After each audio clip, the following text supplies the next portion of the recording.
Buenos días, buenas tardes, buenas noches. Hoy les vamos a acercar la tercera clase de el Seminario de Soberanía Alimentaria y Salud Ambiental. Hoy vamos a trabajar sobre el nudo 2, relacionado con la soberanía y seguridad alimentaria. Bueno, vamos a hacer un poquito de repaso de las clases anteriores, ¿no? Habíamos hablado que estábamos en esta era geológica que había sido capaz el hombre de formar, que se llama el Antropoceno. Esa era geológica había dado como producto una crisis global y que estaba acompañada de una crisis alimentaria. Bueno, habitualmente nos cuentan así como un cuentito, por eso puse este esquemita, ¿no?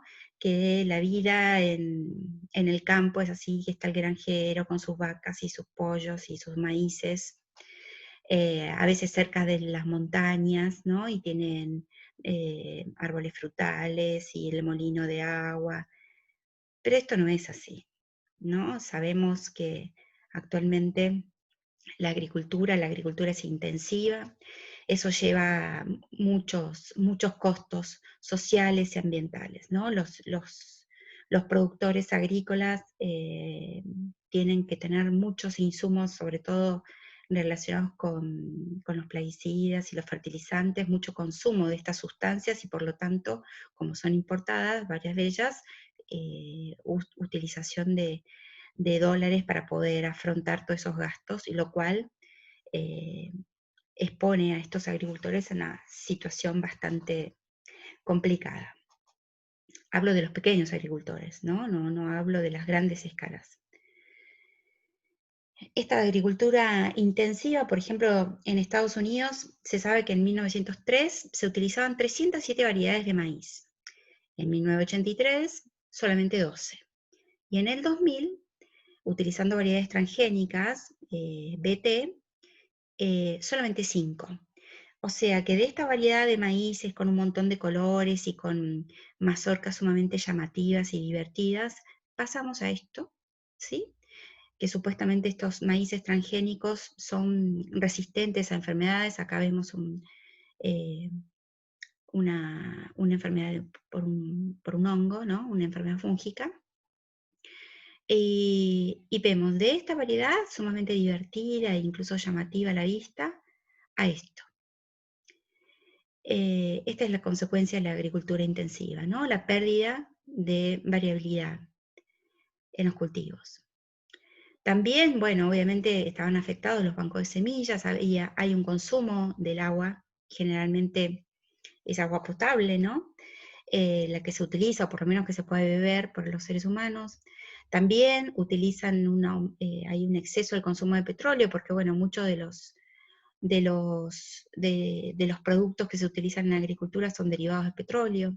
Se producen además eutrificación de las aguas costeras y subterráneas, hay una disminución de la fauna autóctona, también hay un aumento de los residuos tóxicos en los alimentos y obviamente esto conlleva a un impacto en la salud de las poblaciones. Pero fíjense, ¿no? Estas son, por ejemplo, ganaderías, ¿no? O producción de animales intensivas y pesca industrial, ¿no? Esta cantidad de animales, estos pollos o estos cerdos que ven acá o estas vacas, ¿sí? Al ser hacinados para producir supuestamente con mayor rédito económico, son expuestos a más fármacos. Esto genera mayor resistencia a los antibióticos. En el caso de los rumiantes genera también mayor cantidad de gases de metanos, ¿no? Y obviamente si hablamos de la pesca industrial, estamos cometiendo un gran sacrilegio que es la disminución de la biodiversidad en el mar.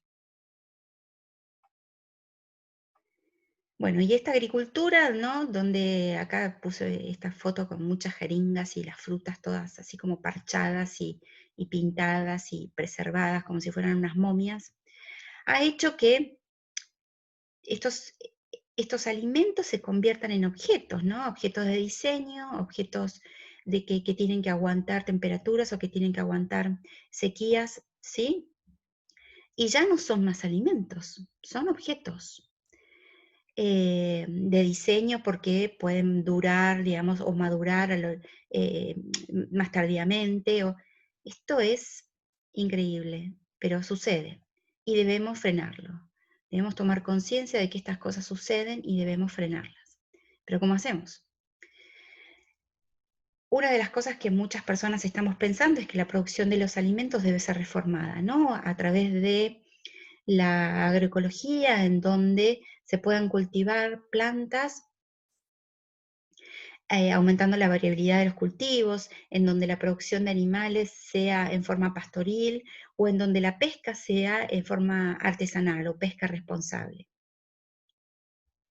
Eso va a preservar los ecosistemas en los que estén inmersas estas actividades productivas, ¿no? Y trayendo obviamente salud no solamente a los ecosistemas, sino a las poblaciones que consuman estos alimentos en estas condiciones. Estas vacas se están como pastoreando ahí, miren, tranquilas, sin ningún tipo de estrés, ¿verdad?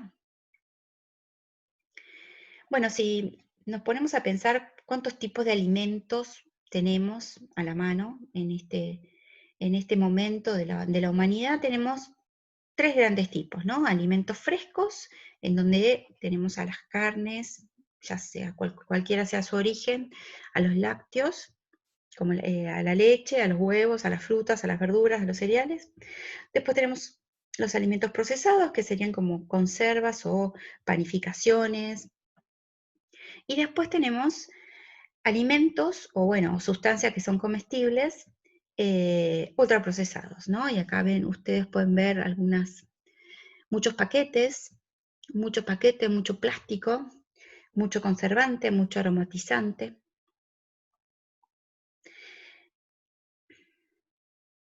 Pero como habíamos visto en la primera clase, estamos frente a una crisis, ¿no? Supuestamente el mundo es capaz de generar alimento para todos los seres humanos que viven en él, pero este paraíso alimentario de la agroindustria es totalmente inequitativa. ¿Por qué? Porque los pobres compran alimentos baratos, eh, pero con poco, digamos, con poco valor nutritivo, ¿no? Y los que sí pueden elegir, ¿no? Las personas que sí podemos elegir los alimentos, tratamos de que sean frescos, limpios y sin plaguicidas. Todo esto para cuidar nuestra salud. Y esto es sumamente injusto. Esta inequidad que hay por eh, el acceso a los alimentos. Patricia Aguirre señala muy claramente en los textos, ustedes lo habrán leído, la crisis de la comensalidad, ¿no? Acá en esta foto yo les muestro unas cosas que seguramente muchos de ustedes, y yo también he probado, no voy a decir que no, confieso mis pecados, ¿no? Hamburguesas, chocolates, ketchup, ven ahí unos confites, papas fritas. Bueno, todos estos alimentos, no son alimentos, son cosas que se comen. Fíjense, se producen en la industria, pero para ser comercializadas tienen que ser distribuidas a un mayorista, ese mayorista se lo vende a un minorista, ¿sí? A través del transporte. A veces podemos conseguir, y nos ha pasado seguramente, que han entrado a algún supermercado y ven que un ketchup viene de Estados Unidos o de Italia, o las papas fritas, o cualquier otro paquetito que encuentren, ¿sí? Y si lo podemos pagar, lo compramos, y si no, no. Pero si nos ponemos a ver, no sé si ustedes han visto las etiquetas de los alimentos, vamos a ver que estos alimentos mayoritariamente son gaseosas, caldos deshidratados, eh, bueno, aceites refinados, lácteos, enlatados. Y si nos ponemos a ver las etiquetas, vamos a verificar que hay un montón de nombres chiquititos, chiquititos, que ni sabemos qué significan. No sabemos de qué se trata, ¿no? Entonces estos objetos sí son buenos para vender y ser comprados, pero malos para poder comer o poder nutrirnos a partir de ellos. Es clarísimo, ¿sí?, que todos comemos mal. Estoy segura que ustedes están escuchando este audio, este video, y todos comemos mal. ¿Por qué? Porque la mayoría de esas sustancias que tienen estos objetos que se comen, ¿sí?, nosotros ahora los estamos llamando OCNIs, objetos comestibles no identificados. Porque en realidad son eso, son cosas que se comen, pero no son alimentos. Si lo tenemos que comparar con una manzana, o con un huevo duro, o con un tomate, ¿verdad? Estamos enfrente de una sociedad digamos, que es obesogénica. A todo lo que estamos expuestos, ¿sí? Nos hace engordar. Hemos incluso variado nuestros horarios de poder consumir algún alimento. Ya ahora ya casi no hay horarios para el desayuno, el almuerzo, la merienda o la cena. A cualquier hora se come cualquier cosa y en cualquier lugar. Eh, y esto es grave, ¿no? Estamos progresando hacia una sociedad donde ser obeso es como lo más habitual. Y esto obviamente trae problemas a largo plazo en la salud de estas personas, ¿sí? Hoy se sabe que nuestros niños han consumido la mayor cantidad de azúcares, ¿sí? En la vida, un niño de 8 años ha consumido mayor cantidad de azúcares que su abuelo de 70, en toda la vida de 70 años. ¿Eso por qué? Porque el niño está expuesto, obviamente, a el consumo de gaseosas, de galletitas, de yogures, de postrecitos. Y hoy sabemos que estas generaciones van a tener menos sobrevida que sus padres. Estos niños, cuando sean adultos, van a tener menos sobrevida que sus padres. ¿Por qué? Porque estas enfermedades crónicas no transmisibles, como la diabetes, la hipertensión, empiezan a aparecer muy tempranamente en la vida de estas personas. Bueno, pero es tiempo de cambiar, ¿no? Veníamos hablando muchos de que era necesario empezar a cambiar nuestras formas de alimentarnos, que era necesario y urgente una deconstrucción alimentaria, pero en el medio, ¿sí? Nos atraviesa esta pandemia que hablábamos en la clase pasada, y mi pregunta es, ¿llegaremos a tiempo? ¿Podremos hacerlo? Para cambiar entonces el patrón alimentario tenemos que pensar en varias cosas. Una, que sea racional, con un consumo adecuado, respetando obviamente los contextos culturales eh, en los que viven las personas, y también el medio ambiente, que sea ecológico este cambio de patrón alimentario. Bueno, y tenemos que empezar obviamente por la lactancia materna, ¿no? La lactancia materna es el primer alimento soberano a la que los seres humanos somos expuestos, y debemos defenderlo a rajatabla. Así que bueno, primero que todo empecemos por ahí, ¿no? Por la lactancia materna. En la década del 80 surge un concepto bastante importante, porque ya veníamos hablando de esto, de que esa crisis alimentaria en la que muchos países habían sido expuestos, sobre todo después de la Segunda Guerra Mundial, surge el concepto de seguridad alimentaria, ¿no? Que se relaciona con las características que tienen que tener los alimentos y las condiciones de consumo, que sean inocuos, que no hagan mal a la salud, que no te envenenes. Pero esta seguridad alimentaria es como que queda solamente ahí, ¿no? En el contexto de calidad de los alimentos. Pero no se ponía a pensar, bueno, cómo es que se producen esos alimentos, en qué condiciones se obtienen, cómo tienen acceso las personas, si lo pueden comprar, no lo pueden comprar, ¿no?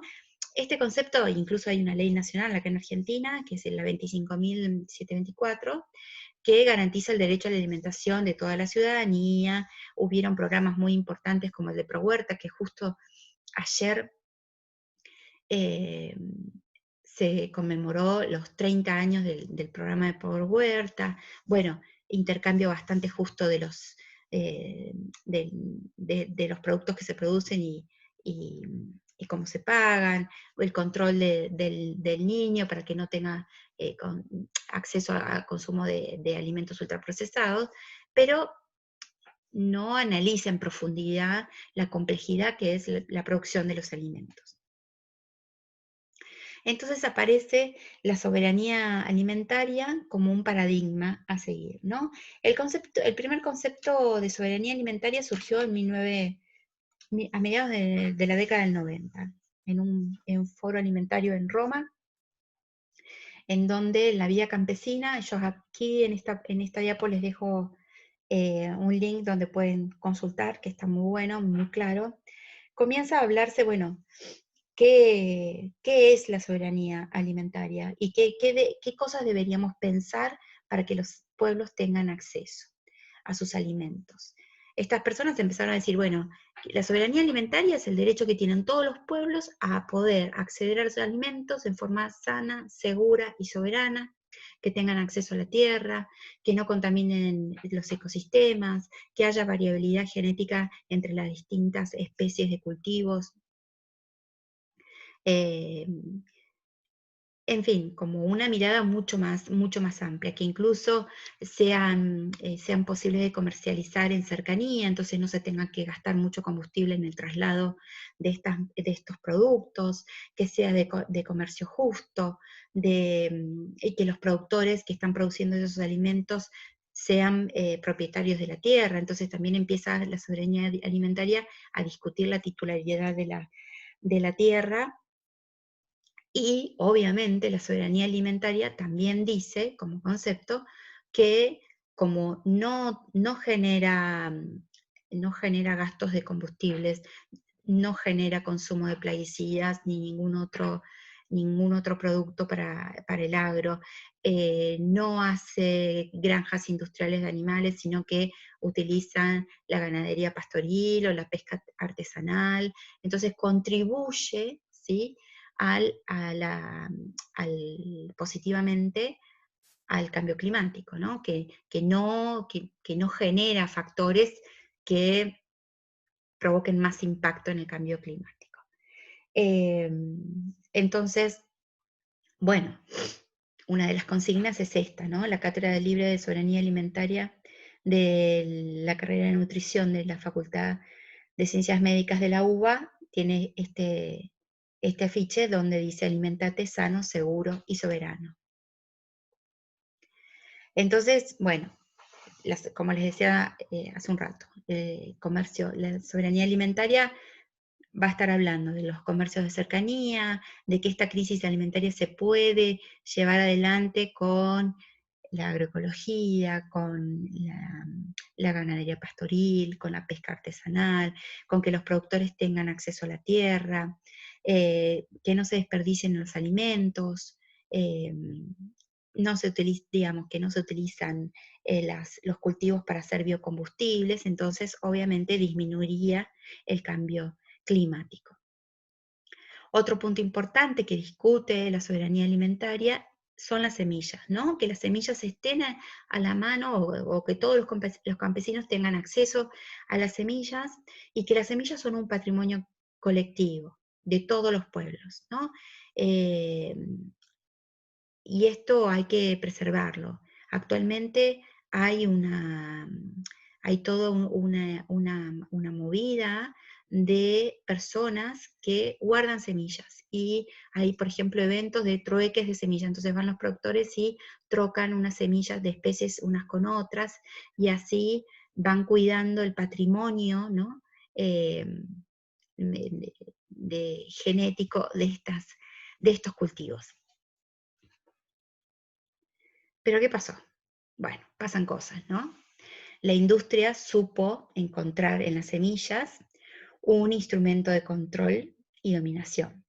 ¿Por qué? Porque la industria dijo, miren, nosotros vamos a poder hacer semillas transgénicas que resistan a las sequías o que resistan al calor o que resistan y que esto va a generar más ganancias a los productores.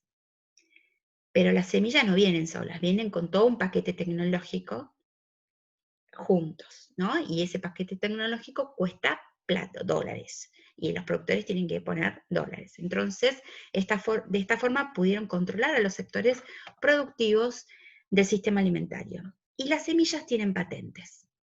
Entonces hubieron empresas que decían, la semilla de maíz de color rojito y así, hacían la secuencia del ADN y decían, es mía.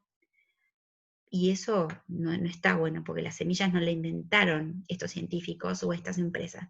Las semillas de maíz ya venían en la tierra, y forman parte de los seres vivos como nosotros. Estas empresas son las que controlan el 50% del mercado, tienen el 82% de las semillas patentadas, y fíjense, son 10 empresas que tienen el 77% de las semillas, que son 78% relacionados con cultivos agrícolas, 17% a plantas y flores, y el 4% a pastos. Entonces, fíjense cómo las empresas, ¿no? Cómo el mercado se hace dueño de una biodiversidad para controlar la producción de alimentos.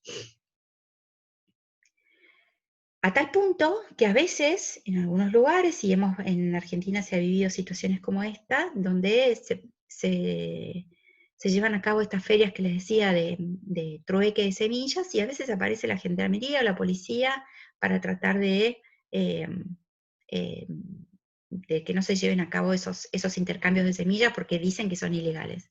Las semillas no son ilegales.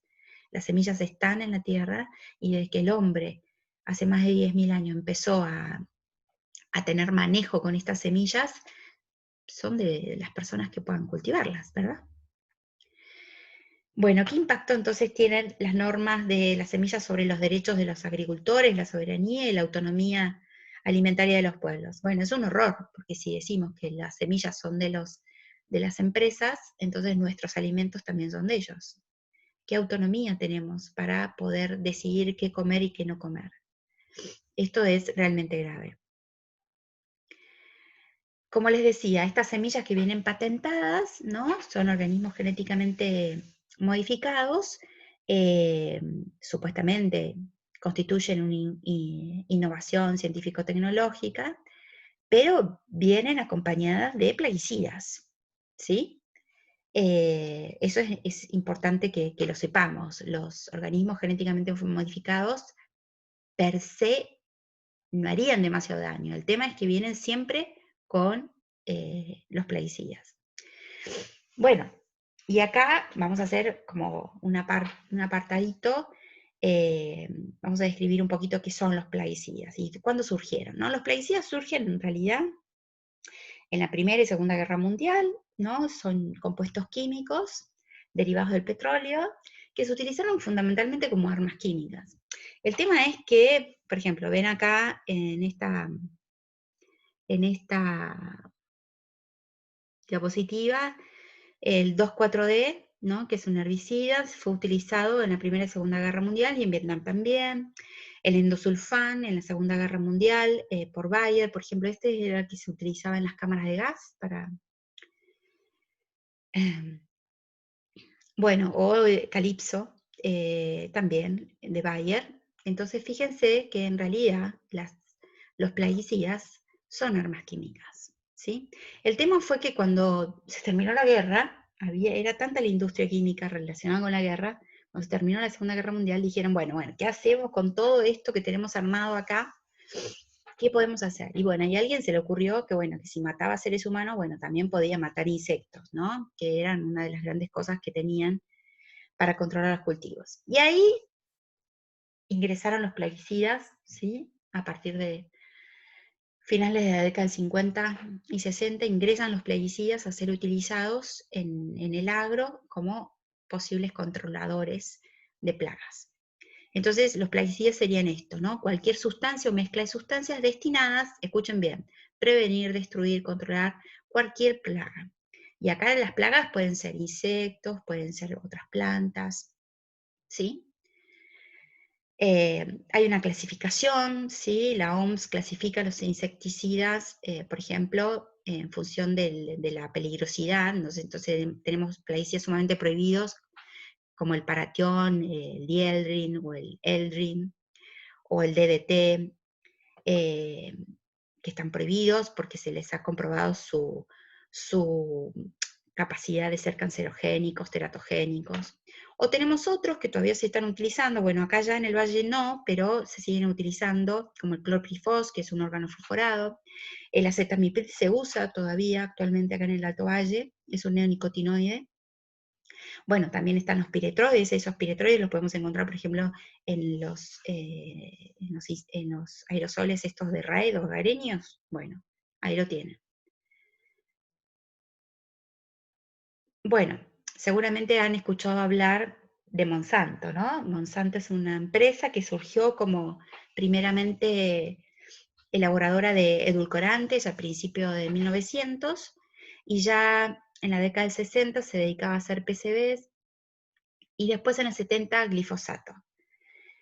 En Argentina hace un desembarco en 1956 con una fábrica de plásticos y después ya en 1960 esta empresa se asocia con Dow, que fue la que hizo el agente naranja, para, no sé si ustedes vieron una película que se llama Apocalipsis Now, pasa los helicópteros y como que tiraban llamas y se prendía fuego toda la selva. Bueno, esa sustancia es un gran herbicida, sumamente peligroso y terriblemente contaminante. Eso es lo que utilizaban para la guerra de Vietnam, por ejemplo. Bueno, todo esto era marca Monsanto. Bueno, ¿y por qué les traigo este nombre? Porque en 1996, ¿sí? El que era entonces el ministro de Agricultura y Pesca de la Nación, aprobó el uso de la soja transgénica con el glifosato. ¿Y por qué marco esta fecha? Porque es la fecha en donde empieza en nuestro país el proceso de sojización. ¿Se acuerdan cuando habíamos visto el mapita sobre qué era lo que producían los países mayoritariamente y que Argentina aparecía como el país de la soja? Bueno, el país de la soja tiene una fecha de inicio, ¿no? Que es esta, 1996. Como les decía, ¿no? Las semillas no vienen, estas semillas transgénicas no vienen solas, vienen siempre acompañadas de plaguicidas, ¿no? Fíjense acá, hay un montón de marcas que seguramente ustedes han visto, eh, y esto es lo complicado, que una vez que el productor empieza a usar esto, es difícil le es difícil al productor pensar que puede volver atrás, ¿no? Lo cual no es tan así. Ya lo vamos a ver más adelante. Pero bueno, ahora quiero traerles algunas diapositivas de un libro que es muy importante. Este libro lo escribió Cabaleiro, eh, y es el resultado de los análisis que se hicieron en el mercado central, análisis que se hicieron de frutas y hortalizas a través de un proceso judicial, ¿no? Ahí hubieron varias personas y organizaciones no gubernamentales que le solicitaron al Estado Nacional que por favor SENASA haga estudios sobre la determinación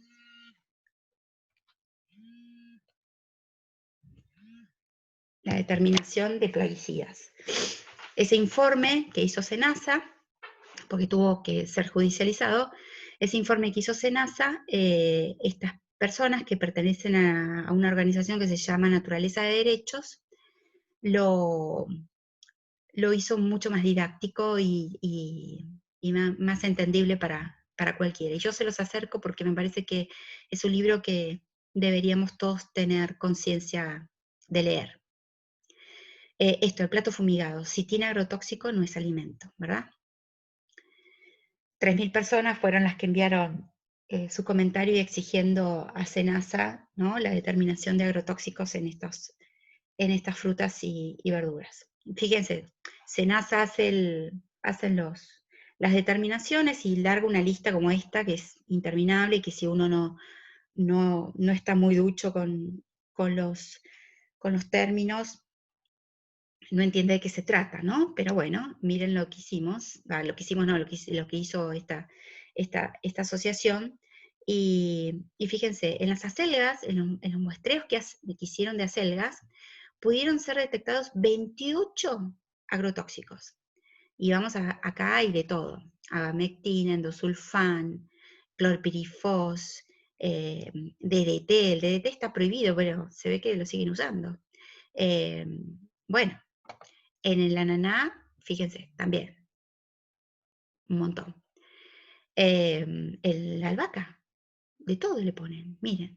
No es que muestraron una planta, muestran muchos lotes de albahaca y fueron encontrando hasta 23 sustancias distintas de agrotóxicos. Miren el apio, la chicoria, el arroz, la manzana. Bueno, manzanas ustedes han visto acá en el Alto Valle, en las manzanas han encontrado hasta 25 agrotóxicos, neonicotinoides, eh, organofosforados, de todo. Es impresionante. El maíz 9, la mandarina 23, bueno, el melón 2, la naranja, 34 sustancias tóxicas distintas, 2,4-D, carbaril, la papa 3. Bueno, acá hacen una distinción de, bueno, ¿cuántos tipos de agrotóxicos se encontraron? Bueno, se encontraron herbicidas, fungicidas, insecticidas y antioxidantes. El 50% de los agrotóxicos encontrados en estas frutas y verduras correspondía a insecticidas, el 40% fungicidas, un 9% herbicidas y después el resto antioxidantes. El plaguicida mayoritario fue clorpirifos, ¿sí? El clorpirifos es el que más abunda en casi todas las frutas y hortalizas que fueron evaluadas. Bueno, el top 10, ¿no? Tenemos las naranjas, la frutilla y la manzana. Fíjense los números, ¿no? La cantidad de plaguicidas que han sido detectados. Entre ellos, el 62% de los plaguicidas que encontraron en las naranjas son cancerígenos. Hay un 29% que no están autorizados siquiera, ¿sí? Es tremendo. Fíjense, 43% de sustancias cancerígenas para frutillas, 50% de sustancias cancerígenas para manzanas. Entre los 82 agrotóxicos detectados, 36 son cancerígenos, o sea, el 44% del total son cancerígenos. Y acá tienen el listadito de cuáles son. Después también algunos funcionan como disruptores endocrinos, ¿sí? Entonces, ojo, pensemos que no solamente son cancerígenos, sino también disruptores endocrinos. Y esto, ¿cómo impactaría si uno continuamente está consumiendo, ¿no? Estas manzanitas o estas naranjitas que son capaces de contener esta cantidad de agrotóxicos. Bueno, probemos a hacer una ensalada, ¿sí? Acá, la Naturaleza de Derechos, esta es la organización, y nos propone hacer una ensalada que tenga lechuga, cebolla, tomate y zanahorias.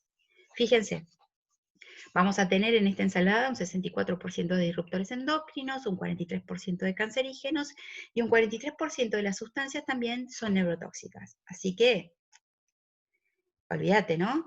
Es como tremendo, sumamente esclarecedor es este texto, este libro que se llama El plato fumigado. Se los vamos a dejar en PEDCO para que lo tengan. Bueno, ante esta situación donde muchas organizaciones venían trabajando y muchas personas también veníamos acompañando esta, esta protesta de que no es posible seguir consumiendo alimentos con esta cantidad de sustancias tóxicas, llegó en el 19, en febrero del 2019, la relatora por los derechos, la relatora especial del derecho a la alimentación de la ONU, ¿no? La profesora Hilal Elber. Y ella emitió un comunicado muy importante y a partir de allí empezaron como a mirar con cierto cuidado lo que estaba sucediendo en Argentina, o lo que está sucediendo. Bueno, aquí yo les traigo al doctor Andrés Carrasco. Este doctor fue uno de los primeros científicos argentinos que empezaron a decir, ojo que el glifosato viene medio complicado. Este doctor se dedicaba a la embriología, él estudiaba el efecto que tenían algunas sustancias o contaminantes ambientales en el desarrollo embrionario, y se le ocurre en un momento probar qué pasaba con el glifosato. Yo aquí en esta diapositiva les pongo los links de unas notas en el diario y unas entrevistas que le hicieron, en donde él cuenta cómo fue lo que sucedió. Bueno, para que les quede más o menos claro, los invito a que vean el material que les subimos. El doctor Carrasco ya no está con nosotros, él se enfermó, porque la persecución que recibió fue muy dura y se hizo tanta mala sangre, pobre, que terminó enfermo. Pero yo los invito a que lean la nota en el diario, página 12 en el 2009, o las entrevistas de él en el 2014, donde el doctor denunciaba los efectos teratogénicos que tenía el glifosato en los embriones de roedores que él tenía en el laboratorio. Bueno, ante toda esta evidencia científica, judicial, de que en Argentina los plaguicidas abundan y mucho y que las personas estamos expuestas, hay toda una movilización de personas que viven sobre todo en llanura pampeana, que están siendo expuestas a la cantidad de glifosato que se tira por los aires, o con los camiones mosquitos. Hay un movimiento que se llama Movimiento de Pueblos Fumigados, donde hacen denuncias y hay judicializaciones y restricciones para que los productores agrícolas no tiren plaguicidas en cercanía de las escuelas rurales o en cercanía de las casas de las personas. Así todo, en este contexto de COVID-19, se acerca a Argentina un proyecto, ¿sí?, financiado por la Fundación Bill Gates, que se llama Proyecto Argentino AgTech para la Agricultura 4.0, ¿sí? Y Argentina dice, está buenísimo, vamos a poder seguir siendo el granero del mundo. Sí, pero recuerden que todo lo que venga con semillas genéticamente modificadas viene con uso de plaguicidas. ¿Qué propone esta tecnología? Bueno, obviamente es el manejo de semillas que tengan que ver con la técnica CRISPR, que es en realidad como una adición genética de las semillas. Acá les traigo, esta tecnología es relativamente nueva, es una tecnología que fue descubierta por dos investigadoras de Berkeley y en el 2012, pero que bueno, obviamente las grandes corporaciones entendieron que era algo muy importante y ya le están comercializando o utilizando esta tecnología, no solamente para los posibles usos benéficos como curar algunas enfermedades, sino para la agricultura. Pero insisto, las semillas genéticamente modificadas vienen con un paquete tecnológico con plaguicidas. Y no solamente vino Bill Gates y sus socios, sino que también China, ¿sí?, que está atravesando una de las crisis zoosanitarias más grandes que ha tenido en los últimos tiempos, que no estoy hablando del COVID, sino estoy hablando de una crisis por un virus, de una gripe porcina africana. China en este año mataron, creo que no sé, 2 millones de chanchos porque se les enferman, porque esta agricultura industrial de hacinamiento y demás hace que los individuos, los chanchitos se enfermen, entonces los matan porque ese virus es posible ser transmitido si se consume esa carne a los seres humanos. Entonces China, que son casi 2.000 millones de personas, tienen que comer cerdo. Y como no lo pueden producir en China, ni tampoco en Europa, porque ya también han llevado la enfermedad esa africana de los cerdos a Europa, bueno, están buscando territorios disponibles, ¿sí? Y ustedes saben que Latinoamérica es un lugar disponible de territorios, porque está muy poco cultivado, ¿verdad? ¿Se acuerdan del mapa? Bueno, entonces hay un proyecto de granjas industriales de cerdos, ¿sí? Es el plan para alimentar a China. Le puse chica, perdón, China. Pero es en estas condiciones, ¿no? De hacinamiento animal, de obviamente mucho sufrimiento animal. Entonces, ¿para qué? ¿No? Diríamos, ¿para qué esto? ¿Por qué es usar nuestro territorio? Imagínense que todos estos desechos animales tienen que ir a algún lado. Bueno, ¿cómo se van a tratar? ¿Cómo se va a tratar estos desechos animales sin perjudicar la contaminación de las napas de aguas, sin perjudicar que se parezcan enfermedades y que sean transmitidas a las poblaciones que estén en cercanía, ¿verdad? De estas cosas tenemos que ir pensando. Bueno, surgen muchas preguntas. ¿Qué tipo de producción de alimentos queremos para nuestro pueblo? ¿La agroecología es garantía de provisión de alimentos? Son las que se me ocurren a mí, ustedes seguramente tendrán más. Pero bueno, esto es la clase de hoy. Acá les dejo una filmina que está muy buena, que a mí me gusta, que se llama La primera soberanía es organizarnos en nuestra tierra para producir nuestra propia comida. Muchas gracias.